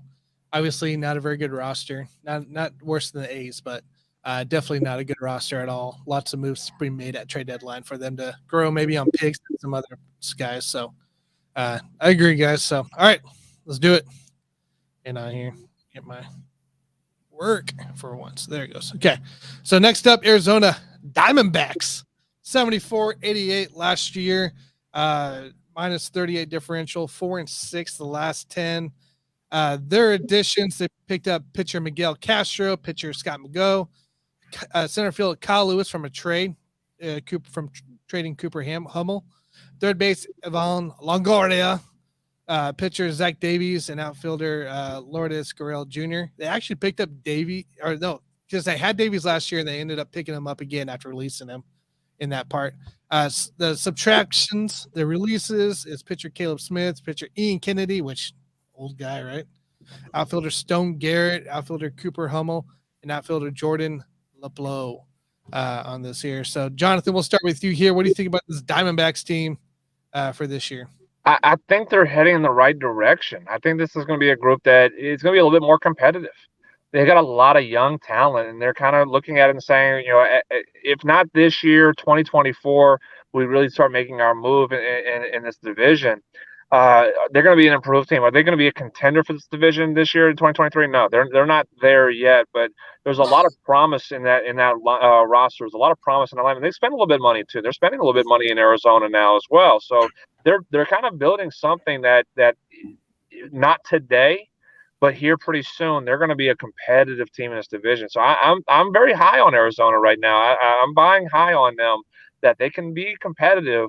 They can win some ball games and steal some ball games in this division as well. Especially again, the division, the schedule's changed, so they're not playing as many times against each other this year. So they can go and steal some games from around the league as well, and kind of change the culture of what they're doing in Arizona. So I like what they're doing. I like what they're building. I'm seeing some things that are going to be some good in 2023. That's setting up for a very good 2024. I like it. Nick, what's your thoughts? Yeah, I actually got the Diamondbacks here finishing ahead of the Giants in this division. Similar to what Jonathan said, I think that they've upgraded a little bit. They got the right people, the right guys coming in. I got them going third in this division over the Giants. So I got them third here. I like it. Yeah, this is a good young team here for Arizona. I'm loving that Madison Bumgarner's back here for this veteran presence in this lineup. I think Zach Davies ends up being like a trade bait towards the trade deadline area. But I like He's garbage for the Cubs. I know, right? Well, he is, period. So Zach Gallen, Merrill Kelly, I like them in the rotation. I love me Lourdes Gurriel Jr. As kind of your depth guy, your utility guy that you can use throughout the outfield. A guy that can be sneaky good come towards middle of the season just for a depth guy. So I like this team. I guess I'll start with the record prediction here for Arizona. They finished with 74 wins last year. For me, I'll give them 78 this upcoming year. What do you got, Nick? I got them. I got actually kind of them flip flopping with the Giants, almost record wise too. Give me. I got Arizona 500. 500, sniffing around that 80 win mark. 181. Okay. Yeah. Yeah, I'm pretty close to that as well. I think they're 80 and 82. I think they're going to be falling short, just a little bit short of a 500 record, but they're going to be an improved team. They're going to be very competitive. I think if they make some moves to add at the deadline, then they obviously if they could be buyers, almost kind of like what Seattle. If they're in the direction that Seattle was in 2022, and they make a move to buy and kind of say we're going to make a move to help us in 2023, but it's going to really take off in 2024, you can really see them jump above 500 from there. Then I think that's very likely for this group. It's just a matter of how fast do they want the rebuild to finish, because they're, like I said, they're going in the right direction. But they got to make sure if they make a move to buy in, they got to make a move for 2023 and for the future in 2024 as well, much like what the Mariners did trading for Luis Castillo last year, and really say we're gonna plug him and go here in 2023. If they can make a move like that, I could see them being above 500, but I'm going to keep them just a little bit below at 80 and 82 right now. I like it. Real quick here, Johnny out here says Nick actually did research and y'all just shit on him. Exactly. I mean, just sounds like a normal show to me. Johnny said the Rockies need to put a roof on the stadium to get some free agents without overpaying, especially pitchers. What's your thoughts, Jonathan? It's still not going to really help. It's still, I mean, the elevation doesn't change because there's a roof. I mean, it's still, the ball's still going to carry pretty unless you make it's nice in the summer. It's not that. I mean, is the whole stadium going to be a humidor? I mean, if that's the case, then that's where you start smoking them cigars out there. You know what I mean? I mean, walking in the summer, you wouldn't want to play in that. Essentially, that's what the Rangers they got to build a new stadium, build a roof to take away from the heat. The ball doesn't carry as much indoors since now, but I don't think that's going to change the elevation if you put a roof on that stadium. And like I said, it's one of the beautiful settings in Major League Baseball is being around the Rockies out there. So, I mean, you just know you're not going to get top level pitchers no matter what. So I mean, like guys like Verlander and Scherzer and Alcantara, and if he goes to a free agent, they're just not going to go to Colorado. It's just not something it's not a destination for them, no matter what you do with the stadium. So it's just you're kind of just in that position where you got to find a way to get your offense going and find a group of solid pitchers that can give you chances. Yeah, no, I think it's the market as well from where they're at. It's just they're just not going to get a lot of big free agents. That's what it is. So they have at times though. Remember, they got Mike Hampton one. Remember Mike? They signed Mike Hampton. This was way back when. They just signed Kevin. Chris Bryant. They have gotten guys at time or two, but then they just don't mount to much, or they don't do shit. Yeah, you get guys on the back end of their careers. Like at the time, Hampton was kind of around that. Yeah. Back then, he was not the same pitcher that he was early on at that time. But so you're not going to get the top guys in Colorado. But again, if you put together a 5 solid rotation, which is what Colorado, when they were competitive, in the 90s and early 2000s, they had a solid rotation, good bullpens. They knew they were going to give up runs. They just pitched to the way that what was going to be, and let their offense still carry them. And again, that's that offense in the 90s where you had Larry Walker and Dante Bichette and Benny Castillo. They haven't had that kind of lineup in a long time. And I know that's still with Todd Helton and now Charlie Blackmon and everything. But that was a deep lineup you had in the 90s and early 2000s at that point. That's an aspect that they just haven't had since then. But the pitching staff, it's got to be better. They got to go get solid guys and the depth necessary to be what they need to be.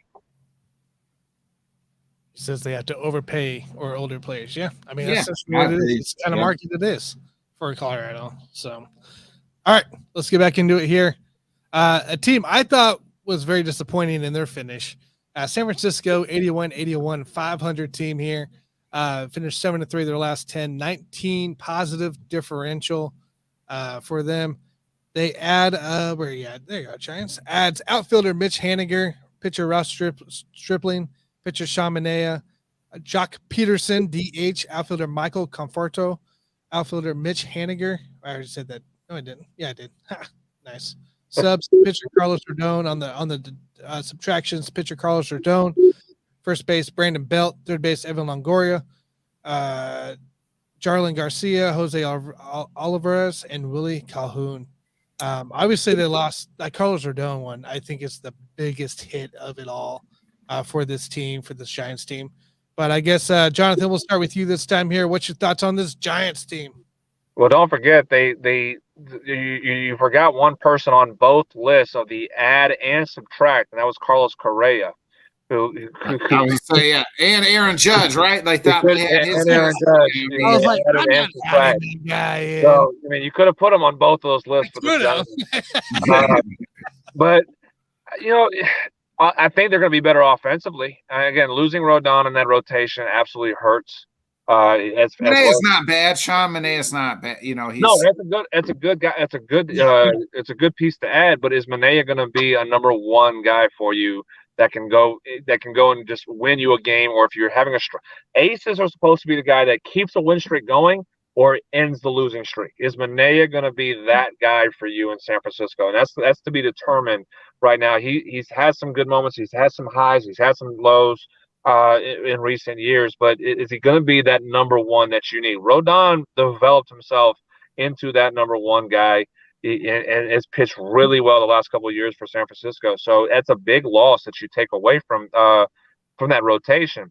But you did add a lot of offensive pieces to this team that you're going to add. Again, you got Jock Peterson back. He played really well in San Francisco. You added Mitch Haniger, who he has good power. He can get on base for you. He can drive in runs. So they're going to score runs. It's just a matter of can they pitch well enough to compete in this division, which is a division that's at the top heavy side, loaded at starting pitching. And that's going to be the determining factor of where the Giants are moving forward this year. I like it, Nick. Yeah. Did anybody have a more disappointing offseason than the Giants, like we just mentioned, with getting Judge and Correa and watching them go bye-bye? Jesus. That was like, talking about blowing your load before she takes her clothes off. That's what happened. So I got the Giants finishing fourth. I think the downward spiral continues. I got them fourth in this division. I do think, losing Rondon, they do got Jocks, but they got a decent lineup, but they don't have anybody to me that really scares you. That sticks out and you're like, man, that guy, we can't let this guy beat us. Like they just have some above average, some really above average hitters, but they don't have that one great key piece that's going to keep them going. They don't have a good pitching staff, like a great pitching staff. We mentioned Rondon leaving. I got them finishing fourth behind the aforementioned Diamondbacks that we just talked about. Gotcha. Yeah. This Giants team, it's interesting. Interesting offseason for sure. Like Nick said there. I love the Michael Conforto. I love the Jock Peterson additions for this team. Just kind of good bats, good outfielders, kind of utility guys you can use. I'm a little worried about everything else on the infield side of things for the offense. The starting pitching, I think, will be pretty decent for this team here. But, I mean, they finished 81-81 with Carlos Rodon, a bunch of injuries last year too, off and on. But it's a team that should have finished definitely higher. Maybe not quite beating LA out. So, let's see. I did my prediction here. I did 78 for the Diamondbacks. I'm going to give my wins total here first. I'll go 80 wins for the Giants this year. I think they get enough pitching support that it keeps them in games. So not quite 500, but it's all right. Yeah, I'm going to be optimistic. And much like I said, as far as the Diamondbacks, so that 80 wins is their floor. I could see them be above 500.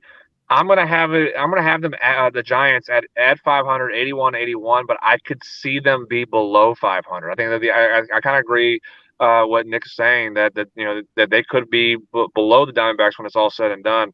I think I'm going to predict that they're going to be ahead in third place, barely by a couple games. But I could see them fall down fall down the rabbit hole this year and absolutely just get surpassed by the Diamondbacks and because I agree, there's a disappointing season in 2022. What they haven't done, they didn't do enough to rid themselves of what happened. I predict the Giants to actually win the division last year in 2022 in the West. So I was very disappointed on what I saw from that group, and they haven't done anything to really say that they're going to put themselves in the direction to compete. So 81 is the record I'm predicting, but I could see them be below 500 this year. Gotcha. All right, guys, let's move on here. San Diego Padres. Spend money, get money is what it is for this team. And the 89-73 record last year, 5-5 the last 10, 45 differential. Obviously, we saw the push they made in the playoffs. Couldn't just quite finish it out there to beat the Phillies, right? In that play? Yep. Man, how crazy is that? You have the Padres here adding shortstop Xander Bogaerts, pitcher Nick Martinez, pitcher Robert Suarez, Matt Carpenter, Nelson Cruz on the DH side. They did lose Josh Bell. They did lose Sean Manaea, Mike Clevenger for pitcher Pierce Johnson, utility Brandon Drury, outfielder Will Myers, and outfielder Jurickson Profar. So, interesting team here for the San Diego team. Jonathan, start us off here. What do we got for the Padres? This is probably the most loaded team that's not just in this division, but in baseball. I mean, again, you have all-stars lined up. Name a spot, and you have an all-star somewhere. You have one of the best players in their positions in right field, one of the best players in his position in third base, one of the best players, the top 5 shortstop that you have on the roster now. You have ace pitchers on your not pitchers that are in your rotation. So I mean, this is a loaded team, and again, I think they underperformed last year. I think they know that too. They know they underperformed in the regular season, and they made up for it by what they did in the postseason and made their run that they did. This team is going to be, if they don't finish first in this division this year, it's going to be disappointing. It's going to be very disappointing because, again, now you have continuity with Soto being there throughout the offseason and spring training now, not just at a trade deadline. You have Machado, who just got his extension. He's happy now. Bogart's got his contract. He's happy. These guys are are feeling good about themselves, or and being there together and having that team continuity going into the season, it's just going to set them up for a really, really good year. And I can see that this is probably the best. This should be the best team in the division and one of the top two teams, top three teams in the NL. And don't forget Tatis Jr. is coming back. He's not listed on there, but he'll be back. So. We got to see what he looks like coming back, though. I mean, again, he's missed a lot of time, so we'll see what he looks like coming back after the suspension. And Josh Hader, can he fix his problems? He was awful once he put that Padres uniform on. Yeah, Nick, what do you got? It's just one of them things. I until I see it, then I'll believe it. So I got them finishing second again to the Dodgers. I agree with Jonathan. I think on paper they could be the best team in baseball. You look at all the names. You look at Matt Carpenter, former All-Star. Look, Juan Soto. They got the names. Adam Engvall's Nelson Cruz, baby. Nelson Cruz, man. Adam Engvall's a heck of a ball player. Like, you look at their pitching, Blake Snell, like he means the number 2. Like Joe Musgrave's like a number 3. Michael Wacha is pretty decent at times. And then, can Josh Hader turn it around and be the catcher that he was in Milwaukee? Can he be the guy from the playoffs? Yeah. So I got them actually finishing second just because it's one of them things. Just like in football, when everybody was picking against the Chiefs, I said, no, they're still the Chiefs. They're going to win the damn division. Until I see otherwise, I'm going to go with the Padres to finish second. As far as I'll go ahead and give their record, last year they went 89-73. I like them at like 92, 93 wins. Yeah, that's good. That's a good improvement. The San Diego Padres team here, obviously great lineups. I mean, for now, Tatis is coming back. I mean, who knows what he looks like.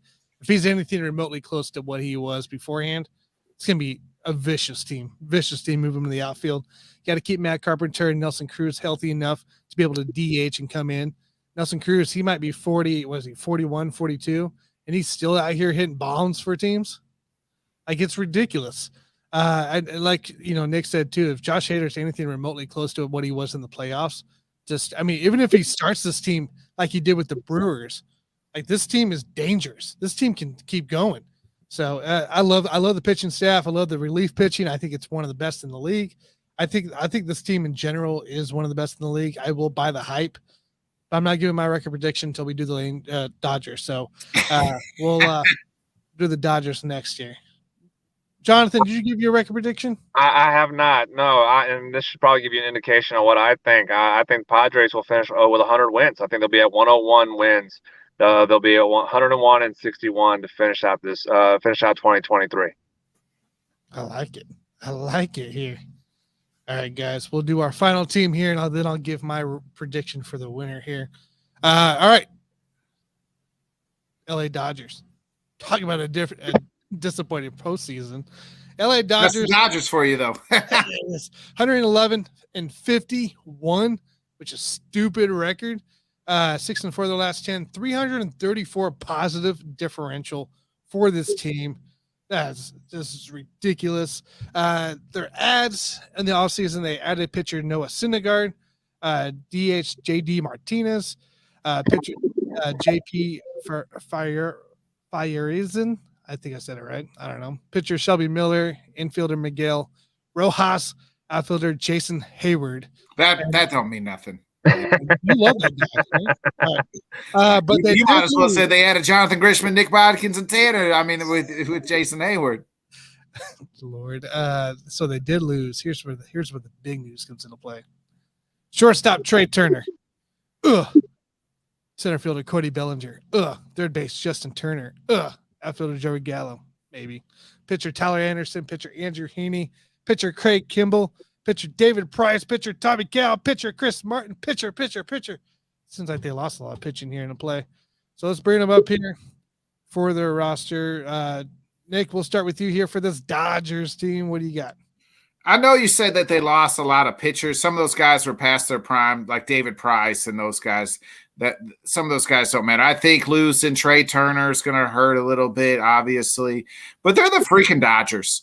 they'll figure it out. They probably got some kid we never freaking heard of that is come up, and he's going to be a 5-tool player that just like they always have, just like they always do. Or they'll go out and make some fancy freaking trade and go get somebody at the deadline. That's what they'll do. They're not going to just go away. They still got Clayton Kershaw. I expect Julio. I've been high on Julio Reyes for a while, so I expect another nice season for him. I do like Dustin May, that ugly SOB. I've always been a fan of Noah Syndergaard, but I know he's not great. But I've always just been a fan of Thor. Maybe it's just because his nickname. I think it's Thor. Because that's why I like him. Not because yeah. But they still got Freddie Freeman. They still got a good lineup, top to bottom. They'll figure it out. I actually got them still finishing first. Now, I said that the Padres were going to get 93, 94 wins. I got the Dodgers. They're not going to win 111 this year. That's insane. But I got them falling back down, and I got them winning about 96, 97 games. So the Padres are going to be right there. Watch out. It could be like late season push here by the Dodgers and kind of in the last month or so to take this division by about 3 games. Gotcha. Jonathan, what you got? The one name you didn't mention as far as the loss, now he didn't leave the Dodgers, but he's not going to be available in 2023. I don't think he is going to be available. I have to double check to make sure, but Walker Buehler is out we had Tommy John. Yeah. So I don't think he's coming back in 2023. That is a huge loss, more so than what you named off as far as the pitchers and the number of pitchers they lost. What's made the Dodgers so special in this run they've been on is their pitching depth. Buehler being part of that pitching depth. And he's been the better pitcher. I know, and I love Clayton, and I hope he's not mad. Buehler's been the ace of this team over the last few years. Clayton has been a ace, a 1B ace for this team for a while, but Buehler's been the better pitcher. Tony Gonsolin had a good year last year as well. So I mean, the depth wise, I think is going to take a hit. I don't trust Noah Syndergaard. I just don't. I don't. Besides the 2 good years he had in New York, he's not been the same pitcher that we've expected him to be in his career.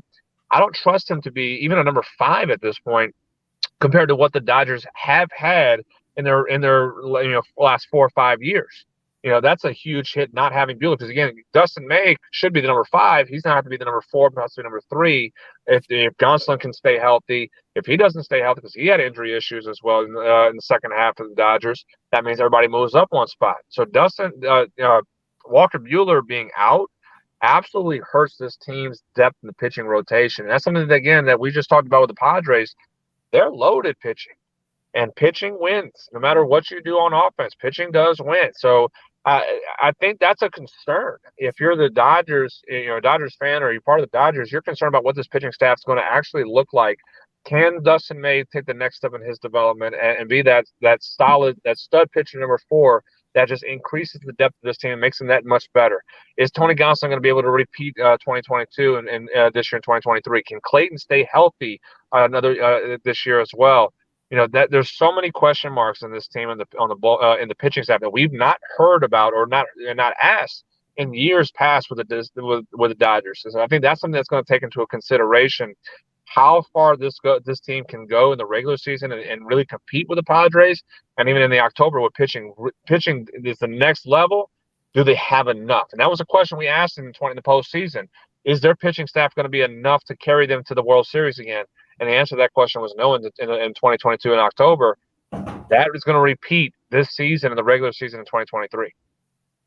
Yeah, I'm kind of with you on that. I think the pitching staff's kind of my worry in this team for LA. I don't mind the offense too much. I think they're going to have their games, obviously. I could see LA making a push for a guy at the trade deadline for sure to ramp up this team a little bit. But hey, by the way, as far as Buehler, he is still starting his throwing program soon. So they're not ruling them out just yet. I'd say if everything goes okay, even though he has to have that extra surgery, they're still not ruling them out. So, that could be a playoff arm potentially if he comes back correctly. We'll see. I don't have hope that he will. I think we'll see him in 2024. So more likely, and that's what it should be, and it should be. And again, if they hopefully they don't rush them. Yes, because if that's the case, they rush him. He gets hurt again. Well, that's just another year lost at that point for a special talent that's on the mound for this Dodgers team. Agreed. Yeah. So back to this Dodgers team, guys. I'm not overly impressed with the starting pitching. We haven't seen Kershaw be exactly Kershaw in a few years. I mean, he's getting up there, you know. Yeah, he's battling those injuries. Noah Syndergaard hasn't been the same since 15. I'm not overly impressed by the relief pitching. We saw exactly what we thought in the playoffs, right? Can this team keep up with other teams, especially in the pitching department? And they couldn't. So I got this team here finishing second this year here, unless they make a big push into play. Give me the Dodgers. Not to go too far, but give me the Dodgers at 89 wins. And then I'll have the Padres over here sniffing 100. Give me 98 wins for the Padres this year. What you got, Jonathan? You know what? I gave my prediction as far as with the Padres being at 101 wins, and I think they surpassed the Dodgers. I think they as far as talent wise on paper, pitching and what they can do offense. You compare and contrast the lineups, and again, I know the right field, both teams have elite level right fielders, but if you go down the list as far as with the infield side as well, you have Machado, you have Tatis and Bogarts, who are going to be probably going back and forth with DH, outfield, and shortstop. Padres are just absolutely loaded. I don't see this Dodgers team being as loaded as we've seen them be. And we still have the question mark: can Gavin Lux be an everyday shortstop for this Dodgers team after Trey Turner being is going elsewhere? So there's a lot of question marks even on the lineup side moving forward. Chris Taylor being an everyday center fielder, is that something that's going to happen? Is that something that's going to be a positive side for the lineup?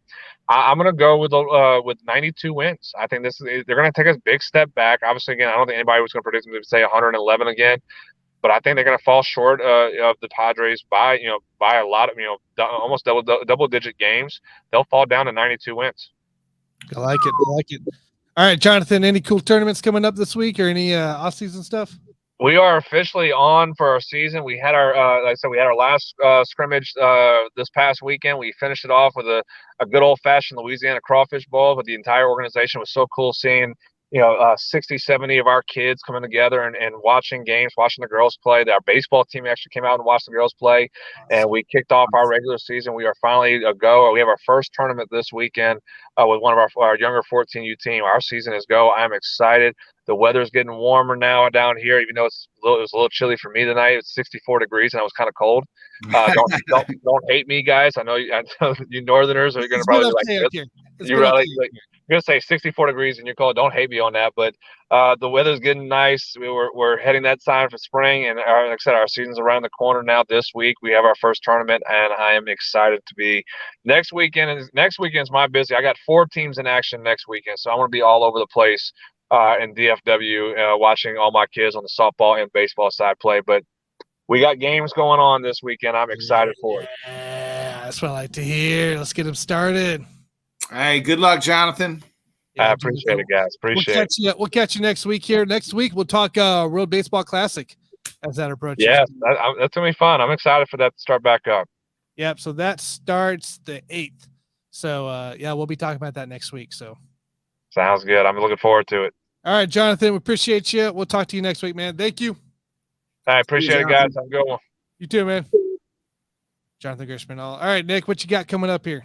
Thursday, got the Bodkins Show, and we're going to be talking probably a little baseball with Johnny Cruz. It's big fight week. UFC, the return of the legendary, some people say the greatest of all time, John Bones Jones fight week, potentially. Let's knock on wood, because it's been 3 years since we've seen John Jones hit the octagon. It's been quite a while since I heard And we'll be talking a little bit of that. Hopefully I can get some guests on, talk UFC, the big UFC card. I mean, this card, top to bottom is the best card that's been put out in a long time. So I'm super excited for it. But the John Jones versus Surreal Gone for the heavyweight title, because we've not seen John Jones, A, fight in 3 years, B, ever fight a heavyweight. So it's going to be interesting. Gotcha. I expect 4 bets. Remind me. I've been meaning to, every time I'm like, shit. I watch the fights. I'm like, shit. I was supposed to tell Tanner who to bet on. I'm waiting for the good stuff to happen. Hey, right now I've been cold, so I don't know. I wouldn't. I don't know if I'd listen to me. It's all right. Anything else coming in, interviews or anything like that? Sunday I got a guest coming on, but I'm not going to reveal it yet because I don't know if it's locked in yet. I got to talk with Dan. So I like it. Anticipation. Yes. Guys, you can catch me here tomorrow on Whiskey Sports Podcast. We'll be talking with Freddie Sandoval, going over his career and also his book and everything like that. So excited to talk with him, former MLB player there. Thursday, we got a big NCAA show going into play with Keith of TGI Sports, Bobby G coming into play, and Ashton Nick. So I'm excited to talk with those guys on some as the conference tournaments begin this weekend. So we're right on the corner, guys. Selection Sunday will be here before we know it. Obviously, we'll be doing something big for that. And then, of course, you had the Buffoons on Wednesday and then In the Hoop on Saturday. So, all right, guys, everybody, have a fabulous show. Johnny, thanks for commenting in. Appreciate everybody. See you guys. We'll catch you guys next time. If I can click it right.